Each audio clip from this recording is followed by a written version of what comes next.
अस्सलाम वालेकुम, मैं हूँ शाहजेब खानजादा।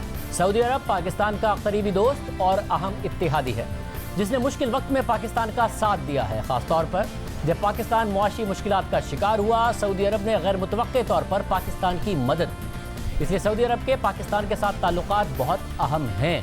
हुकूमत और अपोजिशन दोनों को एहतियात की ज़रूरत है। कोई भी बेएहतियाती पाकिस्तान और सऊदी अरब के ताल्लुकात को ख़राब कर देगी, जिसकी कीमत मुआशी नुकसान की सूरत में अदा करना पड़ेगी, क्योंकि पाकिस्तान के सबसे ज़्यादा शहरी सऊदी अरब और दीगर अरब ममालिक में काम करते हैं और सबसे ज़्यादा तरसीलात ज़र भी पाकिस्तान को सऊदी अरब और दीगर अरब ममालिक से आती हैं। एक्सप्रेस ट्रिब्यून में शाया होने वाली शहबाज राना की खबर के मुताबिक पाकिस्तान ने सऊदी अरब से लिए गए 3 अरब डॉलर्स में से 1 अरब डॉलर्स वापस कर दिए हैं और ये पैसे पाकिस्तान ने चीन से लेकर दिए हैं।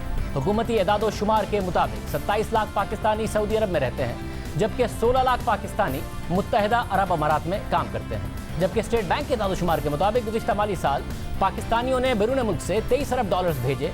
उनमें से 5 अरब 40 करोड़ डॉलर्स सऊदी अरब से और 4 अरब 60 करोड़ डॉलर्स मुत्तहिदा अरब अमारात से आए। दोनों ममालिक से पाकिस्तानियों ने तकरीबन 10 अरब डॉलर्स भेजे, यानी टोटल तरसीलात ज़र का तकरीबन आधा। पाकिस्तान सऊदी अरब के दिफा के लिए हमेशा साथ खड़ा रहा है और पाकिस्तान जब मुआशी मुश्किलात का शिकार हुआ तो सऊदी अरब ने मदद की है। नवाज शरीफ के दौर में हुकूमत में सऊदी अरब ने 1.5 अरब डॉलर्स की ग्रांट दी। फिर तहरीक इंसाफ के दौरे हुकूमत में 6 अरब डॉलर से ज़ायद का पैकेज दिया। पहले मुंतखब वज़ीर आज़म जुल्फ़िकार अली भुट्टो के सऊदी अरब के साथ बहुत अच्छे ताल्लुकात थे। फिर जब नवाज शरीफ के दौर में 1998 में एटमी धमाकों के बाद पाकिस्तान पर पाबंदी आयद हुई तो सऊदी अरब ने पाकिस्तान की मदद की।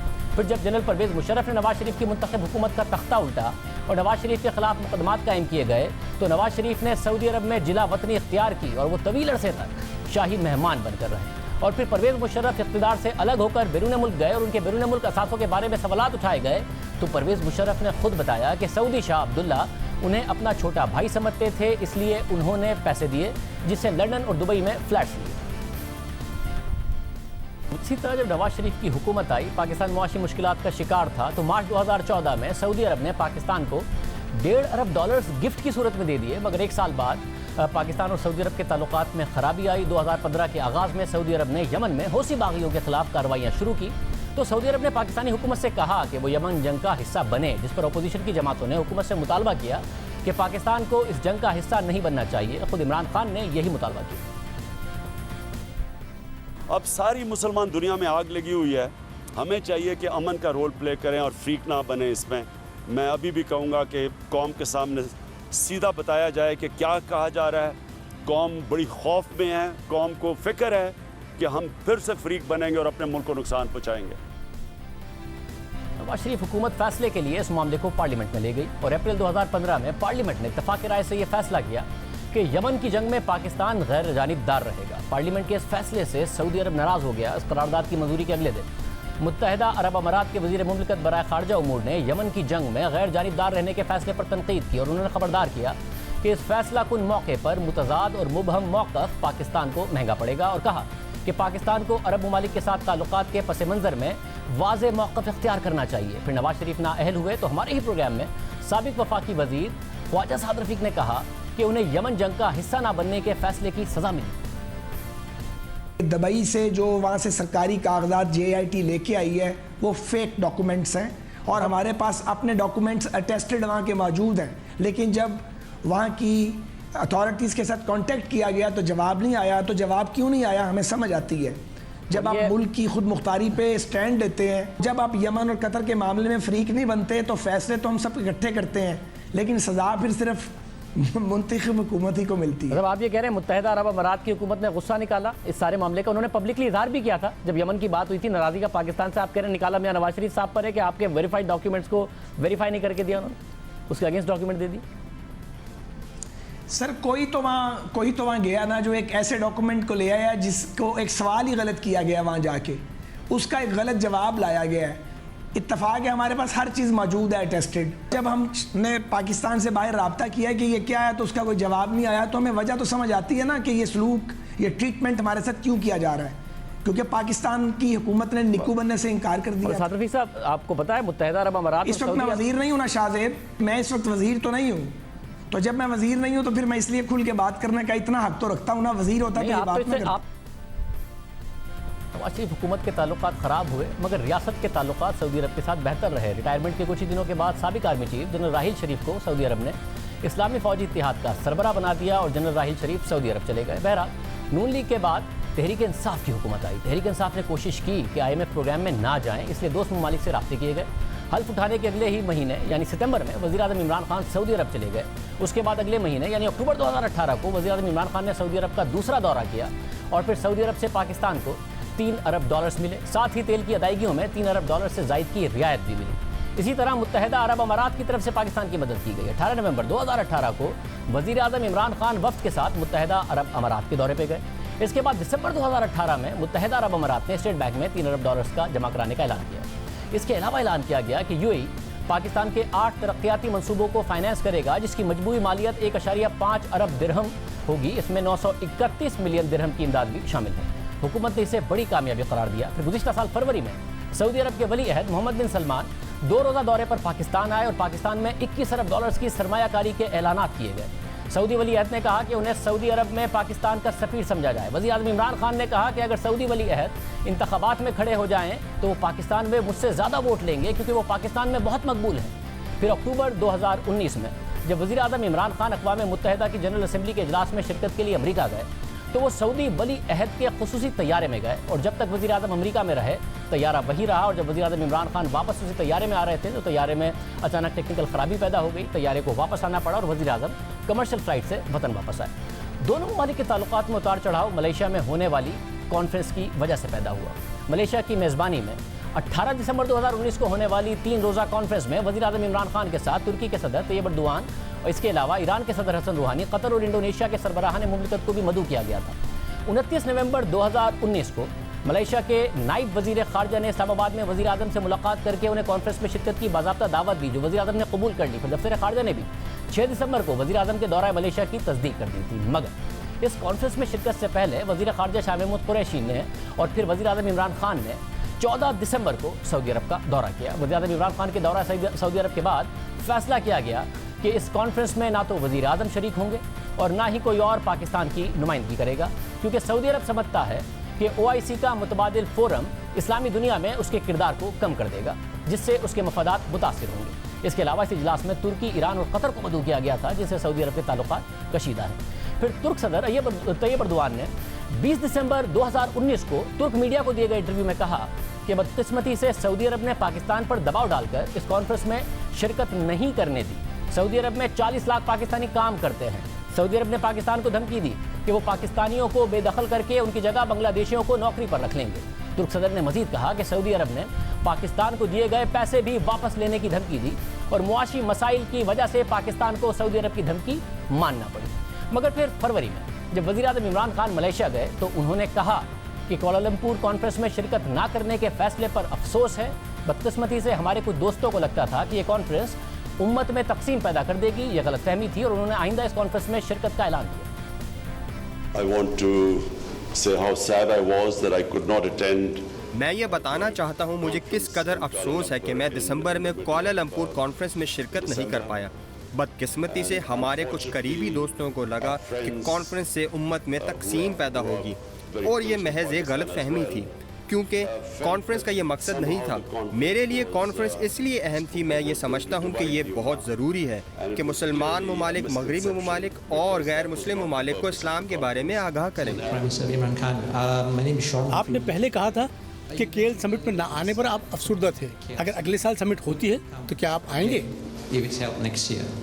Of course I would, because बिल्कुल मैं आऊँगा, क्योंकि ये बात अब वाज़ेह हो गई है कि कुआलालंपुर समिट का मकसद उम्मत को तकसीम करना नहीं था। कुआलालंपुर समिट के नताइज इससे कहीं हट कर थे। ये तो उम्मत को मुत्तहिद करने का एक ज़रिया था और मैं समिट में आने में खुशी महसूस करूँगा।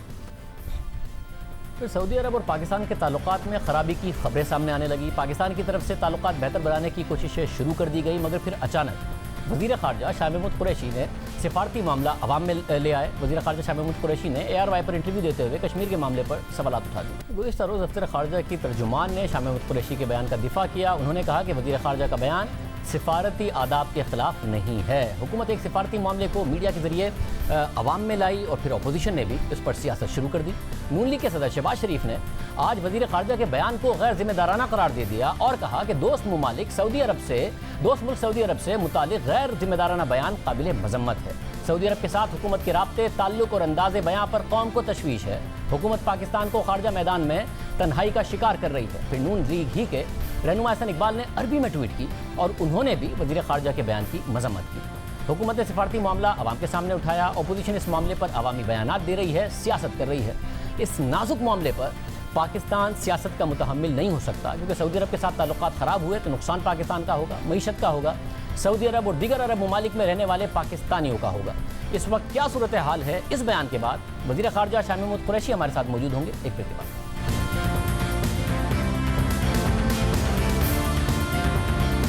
وزیر خارجہ شاہ محمود قریشی ہمارے ساتھ موجود ہیں۔ شاہ صاحب بہت شکریہ۔ شاہ صاحب بریک سے پہلے ہم نے معاملات عوام کے سامنے رکھے، آپ نے بیان دیا، بیان سے پہلے آپ نے خود نے کہا کہ میرے بیان سے دفتر خارجہ میں بھی پریشانی پھیل جائے گی، مگر میں کہوں گا عمران خان سے، وزیر اعظم سے، کہ وتھ اور وداؤٹ سعودی عربیہ آگے بڑھیں۔ اپوزیشن تنقید کر رہی ہے، غیر ذمہ دارانہ قرار دے رہی ہے، مذمت کر رہی ہے اور آپ سے معذرت کا مطالبہ کر رہی ہے۔ میں سمجھتا ہوں کہ اپوزیشن اس بیان کو اس تناظر میں سمجھ نہیں رہی اور وہ اس پہ پولیٹیکل پوائنٹ سکورنگ کر رہی ہے۔ دیکھیے، ایک طرف اپوزیشن بارہا تقاضا کرتی ہے کہ ہمیں کشمیر کے ایشو کو ہر مناسب فورم پر اٹھانا چاہیے۔ اب اقوام متحدہ کے بعد جہاں ہم یہ ایشو کو ایک سال میں 3 مرتبہ لے گئے ہیں سلامتی کونسل میں، بھارت کی مخالفت کے باوجود دوسرا بڑا فورم جو ہے وہ OIC کا ہے۔ OIC کے فورم کے لیے میں اس لیے عرض کر رہا ہوں کہ OIC کا اس پر ایک موقف رہا ہے، ایک تاریخی موقف رہا ہے۔ کانٹیکٹ گروپ ان نے اسٹیبلش کیا، اس کانٹیکٹ گروپ کے بیانات آتے رہے ہیں، ان کے جوائنٹ کمیونیکیز آتے رہے ہیں، جو مقبوضہ کشمیر میں ہیومن رائٹس وائلیشنز ہیں اس پر وہ اظہار کرتے رہے ہیں۔ کاؤنسل آف فارن منسٹرز ایک بڑا مناسب فورم ہے جس پہ کہ امہ کے مسائل، دیکھیے وہاں مسلمانوں کے ساتھ ظلم ہو رہا ہے، آپ دیکھ رہے ہیں مساجد کو تالے ہیں، عزاداری کی پابندی ہے، قربانی کی عید وہ نہیں ادا کر سکے، ان پر ظلم ہو رہا ہے۔ آپ دیکھتے ہیں کہ دلی میں مسلمانوں کے ساتھ کیا ہوا، آپ دیکھ رہے ہیں کہ بابری مسجد کو شہید کیا گیا اور وہاں رام مندر کی اینٹ رکھی گئی۔ اب یہ سارے ایشوز ہیں، اگر اس پر ہم بات کرنا چاہیں تو یہ سب سے مناسب اور سب سے افضل فورم ہے۔ تو میں اس فورم سے تقاضا کر رہا ہوں، درخواست کر رہا ہوں مؤدبانہ کہ آپ پاکستان کی عوام اور کشمیریوں کے احساسات کو سمجھیے۔ اب دیکھیے، اپوزیشن اس کو کشمیر کے مسئلے کو سیاست کی نظر نہ کریں، مجھے معلوم ہے ان کی سیاسی مجبوریاں ہیں، بہت ان کو موقع ملیں گے سیاست کرنے کے۔ اس مسئلے پہ میری ان سے اپیل ہے کہ اس کو سیاست نہ کریں۔ سعودی عرب ہمارا محسن ہے، مجھے احساس ہے کہ کتنے پاکستانی وہاں رہتے ہیں، وہاں روزگار کماتے ہیں، مجھے اس چیز کا بھی احساس ہے کہ انہوں نے آڑے وقتوں میں ہمارا ساتھ دیا، اور میں ایک بار پھر کہتا ہوں کہ اس سرزمین کے دفاع کے لیے ہمارے لیے متبرک ہے، ہم اپنی جان دینے کو لیے تیار ہیں، لیکن انہیں ہماری عوام کی اس خواہش کو ذہن میں رکھنا چاہیے۔ ایک اپیل ہے۔ شاہ صاحب، روایتی طور پر دیکھا ہے کہ سعودی عرب اس طرح پبلکلی بیان دینے کو پسند نہیں کرتا ہے، تو میں یہ جاننا چاہ رہا ہوں کہ کیا ایسا ہے کہ آپ نے 1 سال تک بھرپور کوشش کی کہ ان کی طرف سے کوئی بیان دیا جائے، بھارت کی مذمت کی جائے کشمیر کے معاملے کے حوالے سے، بھارت میں مسلمانوں کے حوالے سے، اور جب ایسا نہیں ہوا تو پھر آپ بیان دینے پر مجبور ہوئے کیونکہ آپ نے خود نے کہا کہ دفتر خارجہ پریشان ہو جائے گا، آپ نے خود نے کہا کہ آپ ڈپلومیٹک نائسٹیز کو سمجھتے ہیں، پھر بھی آپ نے بیان دیا؟ نہیں شاہ زیب، میں سعودی عربیہ کا مشکور ہوں، انہوں نے ہماری بات کو سنا ہے، نہیں کہہ سکتا کہ انہوں نے سنا نہیں ہے، انہوں نے بالکل سنا ہے۔ ابھی جو کووڈ کے دوران جو ہماری ورچوئل کانفرنس ہوئی تھی کشمیر کے کانٹیکٹ گروپ کی، میں بے حد مشکور ہوں سعودی وزیر خارجہ کا، جو خود اس میں انہوں نے پارٹیسپیٹ کیا اور انہوں نے بہت عمدہ باتیں کی۔ آپ جو جوائنٹ ہمارا اسٹیٹمنٹ آیا ہے، آپ وہ ریکارڈ کا حصہ ہے، ویب سائٹ پہ موجود ہے، آپ اس کا مطالعہ کیجیے، آپ پڑھ لیجیے، تو آپ کو ظاہر ہوگا کہ سعودی عربیہ ہو، اس میں پاکستان ہو دیگر ممالک ہو، انہوں نے پاکستان کی اور کشمیر کے درد کو سمجھا ہے. میری ان سے گزارش یہ ہے اور میں ان سے کہتا رہا ہوں کہ کاؤنسل آف فارن منسٹرز کا اجلاس اس کے لیے ایک موضوع مناسب فورم ہوگا. ان کی تجویز بھی آئی تھی کہ کا اجلاس بلا لیتے ہیں، اور سعودی فارن منسٹر نے مجھے کوئی تجویز پیش کی تھی، منسٹر صاحب کو بھی تجویز پیش کی تھی. ہم نے کہا بہت محترم ہے یہ ان کا فیصلہ، لیکن جو امپیکٹ سفارتی دنیا میں کاؤنسل آف فارن منسٹرز کا ہوگا وہ اس کا نہیں ہوگا. تو میری ان سے گزارش ہے، ان کا ہمدردانہ رویہ تھا. میں سمجھتا ہوں کہ 1 سال میں حالات بگڑے ہیں. میں آپ کو عرض کرتا چلوں آپ کے پروگرام پر، میری آج مفصل سیکریٹری آف اسٹیٹ پومپیو سے بات ہوئی ہے. میں نے پومپیو سے ذکر کیا ہے کہ 1 سال میں مقبوضہ کشمیر، جموں کشمیر کی صورتحال کس طرح بگڑی ہے. آج میری 5:15 بجے پاکستان ٹائم ان سے بات ہوئی ہے اور میں نے سارے حالات ان کے سامنے رکھے اور اپنی تشویش کا اظہار کیا کہ کس طرح بھارت کی حرکتوں سے، ان کے انلیگل یونیلیٹرل ایکشن سے یہ پورا علاقہ جو ہے، پورا خطہ جو ہے وہ غیر محفوظ ہو گیا ہے. پرانا حادثہ، کوئی فلیش پوائنٹ اپنا کوئی فالس فلیگ آپریشن ہوتا ہے تو وہ انفورسین اس کے کانسیکوینسز ہو سکتے ہیں. انہوں نے میری بات کو بہت اچھے طریقے سے سنا اور کہا کہ ہم ان سے بات کریں گے، ہم چاہتے ہیں کہ پرامن طریقے سے گفت و شنید سے معاملات حل ہو. تو میں نے کہا گفت و شنید سے انکار کون کر رہا ہے؟ بائی لیٹرلزم کو دفن کس نے کیا ہے؟ یونیلیٹرل ایکشن کس نے لیا ہے؟ یہ چیزیں سمجھنے والی ہیں. سب ظاہر امریکہ کی طرف سے بیانات دیے گئے، صدر ٹرمپ نے بھی کہا تھا میڈیشن کے لیے تیار ہیں، بھارت نہیں مانتا، امریکہ نے بھی کچھ نہیں کیا. آپ نے کہا کہ آنکھ بچولی سے باہر نکلے ہیں. آپ نے سعودی عرب کے حوالے سے یہ بھی کہا کہ آپ نے تقاضا کیا ملیشیا کے حوالے سے، ہم نے پورا کیا، اب مسلم امہ آپ سے تقاضا کر رہی ہے. تو کیا ایسی وجہ تھی، آپ کو لگتا ہے کہ وہ کردار ادا نہیں کیا جا رہا جس کی وجہ سے آپ کو میڈیا پر بیان دینا پڑا؟ نہیں، انہوں نے کچھ وقت مانگا تھا اور ہم اس کو سمجھتے ہیں. ہم سمجھتے ہیں کہ سعودی عربیہ کی جو اہمیت ہے، ان کا جو وزن ہے وہ بہت ہے، اور اگر وہ ہمارے پلڑے میں پڑ جاتا ہے تو OIC کا اجلاس جو ہے بڑا مناسب اور بڑا درست ہو سکتا ہے. دیکھیے ان کا ایک وقار ہے، امہ میں ان کی بے پناہ عزت ہے، اور ہم چاہ رہے ہیں کہ اس وقت جو مقبوضہ کشمیر کا کشمیری ہے، دیکھیے مجھے افسوس ہو رہا ہے. مجھے آج جو احسن اقبال کے ٹویٹس تھے، مجھے دیکھ کر پڑھ کر مجھے حیرت بھی ہوئی، افسوس بھی ہوا کہ وہ سیاست کوئی اپنی سیاست کی کشمیر کے کاز کو نظر کر رہے ہیں. مجھے حیرانی ہوئی. ظاہر ہے بہت حساس معاملہ ہے، اپوزیشن کو اس پر بالکل سیاست نہیں کرنی چاہیے، مگر جب انہوں نے، آپ خود کہہ رہے ہیں انہوں نے ٹائم مانگا تھا، تو کیا وہ ٹائم نکل چکا تھا؟ کیونکہ پھر آپ نے پبلکلی بیان دیا، اس کے جواب میں اپوزیشن یہ بات کر رہی ہے. دیکھیے میں نے پبلکلی جو کچھ کہا، انہوں نے جو کچھ اپنی تقریر میں فرمایا، میں نے بہت ادب کے دائرے کے اندر رہتے ہوئے کل قومی اسمبلی میں ان کی تقریر کا جواب دیا. میں نے ان کو بتایا کہ 1 سال میں ہم نے کچھ کیا ہے. میں نے یہ بھی کہا کہ میں نے ان کو بارہا دعوت دی کہ آپ تشریف لائیں. اگر آپ نہیں آ سکتے، میں حاضر ہونے کو تیار ہوں. میں اپنی پارٹی کی قیادت کو کشمیر کے مسئلے پہ بتا دوں گا. میں خان کو، وزیر اعظم کو، اپنے چیئرمین کو بتا دوں گا کہ میں پاکستان کے تقاضوں کے لیے اور سفیر پاکستان کے ایجنڈے کو آگے بڑھانے کے لیے کر رہا ہوں. میں لیڈر آف دی اپوزیشن کے چیمبر میں جانے کو تیار ہوں. میں آپ کو آج میں کہہ رہا ہوں کہ میں ان کو ایک خط لکھ رہا ہوں. میں بلاول بھٹو زرداری کو، میں شہباز شریف صاحب کو خط لکھ رہا ہوں کہ 2 اہم جماعتوں کے آپ سربراہ ہیں، آپ نے باتیں کی ہیں، باتیں مت کیجیے، تجاویز دیجیے. آپ کی ہر تجویز کو جو قابل عمل ہوگی ہم سر آنکھوں پہ رکھتے ہیں، کیونکہ ہم اس پر قومی اتفاق رائے کو برقرار رکھنا چاہتے ہیں. یہ تو اپوزیشن کا معاملہ ہو گیا. آپ نے جو بیان دیا اس سے پہلے بھی سعودی عرب نے، جب آپ کی حکومت آئی، امداد کی اور $1 ارب پچھلے دنوں نکال لیے پاکستان کو. چین سے وہ پیسے لے کے سعودی عرب کو دینے پڑے. کیا کوئی تعلقات میں کشیدگی میں کوئی ایسی چل رہی ہے؟ کوئی معاملہ ایسا تھا؟ دیکھیے شاذب، سن لیجیے، مجھے اندازہ ہے جو آپ کہہ رہے ہیں. پہلی بات تو ہم سعودی عرب کے بے پناہ مشکور ہیں کہ کڑے इम्तिहान के वक्त में उन्होंने हमारा साथ दिया, और उन्होंने जब हमारा अभी IMF का पैकेज जो अभी फैसला कुन मराहिल में था, उन्होंने हमारा साथ दिया। मैं एक मरतबा फिर उनका शुक्रिया करना चाहूंगा। मैं क्राउन प्रिंस मोहम्मद बिन सलमान का दिल से अदा करें से शुक्रिया अदा करना चाहूंगा। अब मत भूलिए कि पिछले दिनों में उनकी मईशत पर खासा दबाव आया है। ऑयल की प्राइसेस जिस तरह गिरी हैं, वो एक तारीखी हकीकत है कि बिल्कुल आपने देखा कि जीरो पर जो उनकी जो है वो कीमत आ गई थी। खैर उसने बाउंस बैक किया, लेकिन उसका इम्पैक्ट उनकी मईशत पर भी हुआ।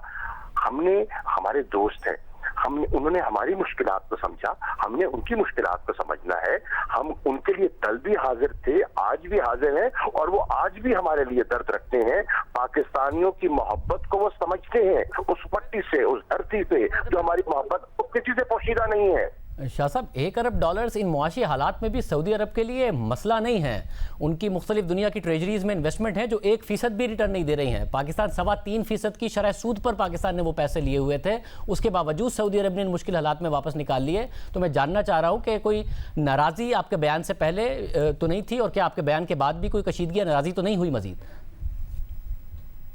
कोई कशीदगी नहीं है, मैं बरबला कह रहा हूँ। हमारे ताल्लुकात बहुत उम्दा हैं, ठोस हैं, और इंशाल्लाह रहेंगे। जिनके साथ आपके ताल्लुकात अच्छे होते हैं और आप अपनी एक कर्ब में होते हैं, हाल ऐसी होती है कि 1 साल वहां जुल्म बर्पा किया गया, वहां नौजवान बच्चों को वहां ज़िबा किया गया, उनके लाशें जो हैं उनके वरसा को नहीं दिए गए, वहां इज्तिमाई ज़्यादतियां की गई, और उसके लिए एक अपने भाई को, वो एक दर्द रखने वाले को अगर इंसान तकाजा करता है तो अपना समझ के करता है, परायों के सामने आती बात नहीं करता, अपनों से मुतालबा करता है, गैरों से नहीं करता। सऊदी अरब अपना है, हमारी मोहब्बत का रिश्ता है, हमारे तारीखी ताल्लुकात है, उसकी बुनियाद पर मैंने बात की है। बहुत शुक्रिया। शाह महमूद कुरैशी साहब, वज़ीर ख़ारजा पाकिस्तान, हमारे साथ मौजूद थे। प्रोग्राम में ब्रेक शामिल करते हैं, बात होगी क्या वाकई उस्मान बुज़दार खतरे में। एक ब्रेक के बाद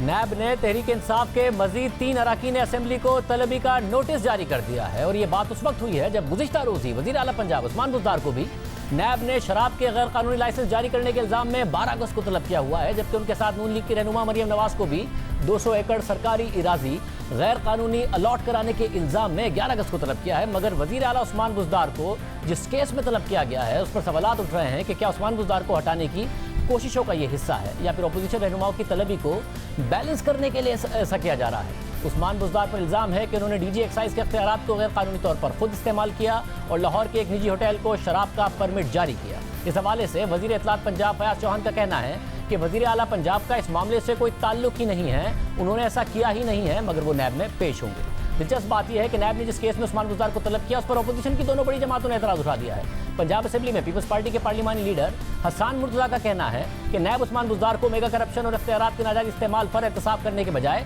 शराब फरोश साबित करना चाहता है। उन्होंने हैरत का इजहार किया कि उस्मान बुज़दार को शुगर मिल्स को सब्सिडी देने और गंदम गायब होने पर एहतसाब करने के बजाय नैब उन्हें एक गैर संजीदा मुकदमे में तलब कर रहा है। अहम बात है कि पीपल्स पार्टी पहले वज़ीर आला सिंध की तलबी पर एतराज़ उठा रही थी, अब उस्मान बुज़दार की तलबी पर एतराज़ उठा रही है कि शुगर और गंदम के केस की बजाय शराब के लाइसेंस के गैर संजीदा केस पर क्यों तलब किया। जबकि नून लीग कह रही है कि शराब के लाइसेंस देने के इल्ज़ाम पर उस्मान बुज़दार की तलबी हिकमत अमली का हिस्सा है। राना सनाउल्लाह साहब ने कल कैपिटल टॉक में कहा कि एक स्ट्रेटजी है, क्योंकि मरियम नवाज़ को बुलाना था तो बैलेंस करने के लिए उस्मान बुज़दार को एक ऐसे केस में बुलाया गया है। हामिद मीर साहब हमारे साथ मौजूद हैं। हामिद मीर साहब बहुत शुक्रिया। हामिद मीर साहब, आप खुद लाहौर में हैं, ये क्या हो रहा है? क्या जेन्युइनली उस्मान बुज़दार साहब खतरे में हैं, या नैब की कार्रवाइयाँ जेन्युइन हैं, या अपोजिशन का एतराज़ दुरुस्त है? शाहजेब साहब, सूरत हाल ये है कि जो उस्मान बुज़दार साहब को नैब ने जो नोटिस दिया है और जिस केस में दिया है, उसकी वजह से एक खलबली तो मच गई है, क्योंकि उसके बाद कुछ और जो तहरीक इंसाफ के रहनुमा हैं, आज उनको भी नोटिस चला गया है। मैंने वो नोटिस खुद देखे हैं अपनी आंखों से, और इसका मतलब ये है कि तहरीक इंसाफ के बारे में नैब जो है उसकी कुछ पॉलिसी जो है वो उसमें तब्दीली नज़र आ रही है। लेकिन जो उस्मान बुज़दार साहब को जिस केस में नैब ने बुलाया है, मैंने उस केस के कुछ डॉक्यूमेंट्स देखे हैं, تو اور میں نے کچھ لیگل ایکسپرٹس کے ساتھ بات بھی کی ہے، تو بظاہر تو مجھے لگتا ہے کہ یہ کیس اتنا سٹرونگ نہیں ہے، کیونکہ اس میں عثمان بزدار صاحب جو ہیں کاغذوں میں کہیں ان کے دستخط کے ساتھ کوئی حکم نامہ موجود نہیں ہے. لیکن آپ جانتے ہیں کہ نیب جو ہے وہ تو کمپلینٹ ویریفیکیشن کی سٹیج پہ بھی بندہ گرفتار کر لیتی ہے. تو اگر تو عثمان بزدار صاحب جو ہیں ان کے علاوہ کچھ اور لوگوں کو بھی نوٹس دے دیا گیا جن کے میں نے نوٹس دیکھے بھی ہیں، تو نیب جو ہے لگتا ہے اس نے کہ کافی اپنی پالیسی چینج کی ہے اور لوگوں کو بھی وہ اپنی گرفت میں لینے والے ہیں. تو لگتا یہ ہے کہ صرف عثمان بزدار کے لیے نہیں بلکہ تحریک انصاف کے لیے حالات سخت ہونے والے ہیں. تو اس وقت لاہور میں تو اب عثمان بزدار صاحب کی جگہ جو تحریک انصاف کا کوئی چیف منسٹر کون ہوگا اس کی بھی بات ہو رہی ہے، اور پرویز لائی صاحب کی بھی بات ہو رہی ہے. تو سننے میں یہ آ رہا ہے کہ پرویز لائی صاحب اگر نہیں ہوتے ہیں تو پھر کوئی ایسا چیف منسٹر ہوگا جس پر پرویز لائی صاحب راضی ہو جائیں. تو ایسی ایک شخصیت تحریک انصاف میں ہے، وہ اس وقت صوبائی وزیر بھی ہیں. دیکھیں آنے والے دنوں میں کیا ہوتا ہے. بہرحال اس وقت لاہور میں کافی کھلبلی ہے، اور ہم سن رہے ہیں کہ نیب آنے والے دنوں میں کچھ مزید تحریک انصاف کی شخصیات کو بھی بلانے والی ہے. یعنی وزیر اعظم کے بار بار اعتماد کے اظہار کے باوجود بھی عثمان بزدار ابھی خطرے میں ہیں. دیکھیں آپ وزیر اعظم عمران خان صاحب کی اگر پچھلے 2 سال کی جو ان کی پالیسی ہے اور ان کے جو بیانات ہیں وہ دیکھیں تو اس میں آپ کو نظر آئے گا کہ وہ کچھ معاملات پر ایک اپنی بہت مؤثر رائے کا اظہار کرتے ہیں، لیکن with the passage of time جب ان کو یہ محسوس ہوتا ہے کہ اب صورتحال بدل گئی ہے اور اب ان کی پارٹی کے لیے یا ان کی حکومت کے لیے ضروری ہو گیا ہے کہ پالیسی تبدیل کی جائے، تو وہ پالیسی تبدیل بھی کر دیتے ہیں. تو میرے لیے کوئی سرپرائز نہیں ہوگا کہ اگر عمران خان صاحب جو ہے وہ عثمان بزدار صاحب کے بارے میں اپنی رائے تبدیل کر لیں تو میرے لیے کوئی یہ اچنبے کی بات نہیں ہوگی، اور مجھے لگتا ہے کہ ایسا ہو بھی سکتا ہے. بہت شکریہ. عامر میر صاحب ہمارے ساتھ موجود تھے. اس کے ساتھ ہی اب ایک تلوار لٹک رہی ہے آصف زرداری صاحب کے اوپر، اس پہ بات کریں گے ایک کے بعد. پاک لین کیس میں سابق صدر آصف علی زرداری پر 10 اگست کو فرد جرم عائد ہوگی. اسلام آباد کی احتساب عدالت نے آج ریفرنس خارج کرنے اور عدالت کے دائرہ اختیار کے خلاف آصف علی زرداری کی درخواستوں کو مسترد کر دیا ہے. اس کیس میں سابق صدر آصف علی زرداری پر سنگین الزامات ہیں. جے آئی ٹی کی رپورٹ کے مطابق جعلی اکاؤنٹس کے لیے کراچی کے علاقے صدر میں ایک بلڈنگ کا ایڈریس استعمال کیا گیا. یہ بلڈنگ پاک لین کمپنی کی ملکیت میں تھی، اس لیے پاک لین کمپنی کا جعلی اکاؤنٹ سے گہرا تعلق ہے. اس کمپنی کے 25% شیئرز آصف علی زرداری اور 25% شیئرز بلاول بھٹو زرداری کے نام پر ہیں. جے آئی ٹی رپورٹ میں بتایا گیا ہے کہ آصف علی زرداری پر الزام ہے کہ وہ اپنے فرنٹ مین کے ذریعے اس کمپنی کو چلاتے رہے اور اس سے فائدے اٹھاتے رہے. سپریم کورٹ کے حکم پر بننے والی جے آئی ٹی نے 16 ریفرنسز دائر کرنے کی سفارش کی تھی. اب تک اس کیس میں کتنے ریفرنسز دائر ہو چکے ہیں، کتنے میں فرد جرم ہونا باقی ہے، بات کریں گے نمائندہ زاہد گجکوری سے. زاہد بہت شکریہ. زاہد ابھی تک کیا ڈیولپمنٹ ہوئی ہے اس اہم کیس میں؟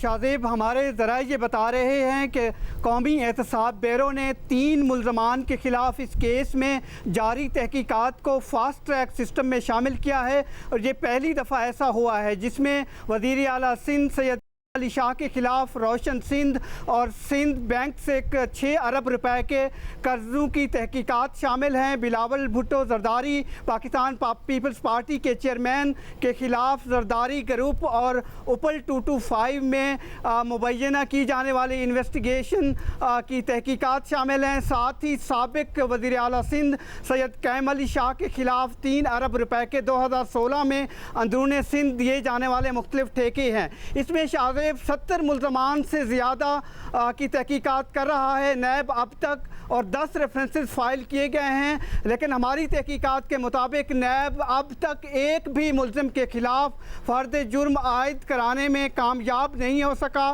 17 مہینے کی یہ انویسٹیگیشن ہے. اس کے علاوہ 5 اہم جو مرکزی ملزمان ہیں، 3 بہت ہی اہم ہیں جو 3 ریفرنسز میں شامل ہیں، وہ مفرور ہیں، ملک سے بھاگے ہوئے ہیں.